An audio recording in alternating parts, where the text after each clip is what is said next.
एक बार एक राजा शिकार खेलने के लिए जंगल में गया। एक हरिण का पीछा करते करते वह जंगल से कहीं दूर निकल गया। गर्मी का समय था। भूख और प्यास से व्याकुल राजा जब पानी की तलाश में भटक रहा था तो उसने दूर से एक झोपड़ा दिखाई दिया। उसने सोचा कि मेरी इच्छा की पूर्ति यहाँ हो सकती है। राजा झोपड़े पर चला गया। वहाँ उसने एक जमींदार मिला। राजा ने उनसे कहा कि मैं भूख और प्यास से व्याकुल हूँ, मुझे कुछ दो। जमींदार ने खेत में से एक तरबूज तोड़कर राजा को दे दिया। राजा ने तरबूज खाया तो उसकी भूख और प्यास दोनों मिट गई। राजा तृप्त हुआ और खुश होकर जमींदार से कहने लगा, चौधरी मैं राजा हूँ, तुम्हें कभी किसी चीज़ की जरूरत पड़े तो निसंकोच मेरे दरबार में आना।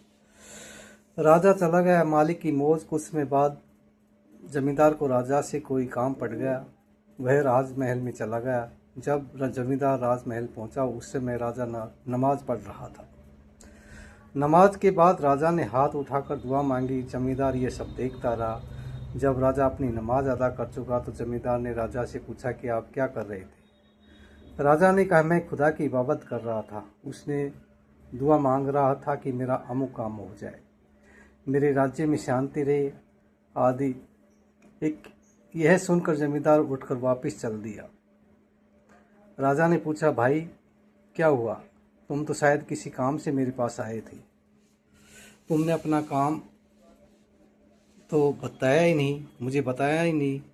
जमींदार ने कहा, हाँ मैं आपसे कुछ मांगने आया था, परंतु अब तो मैं सीधे उसी से मांगूंगा जिससे आप मांग रहे थे। आपको भी बीच में क्यों लूँ?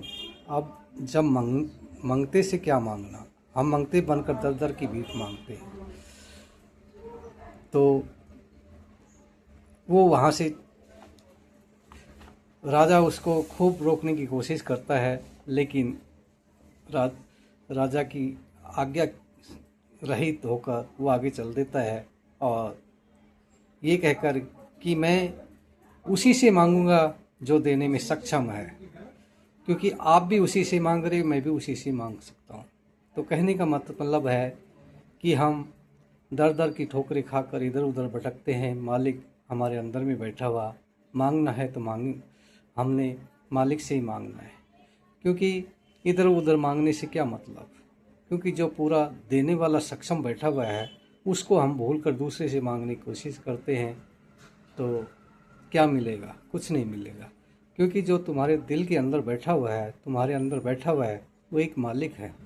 मालिक से आप अरदास कर सकते हो, वही तुम्हारी सहायता कर सकता है। इसलिए मेरे प्यारे भाई बहनों कि दर दर भटकने से कुछ फ़ायदा नहीं है, क्योंकि आज का यहाँ कल वहाँ एक जगह अगर मांगना है तो तुम अपने मालिक से मांगी। वही देने वाला, वही सक्षम है, वही पूर्ण जहान है, वही सब मालिक है।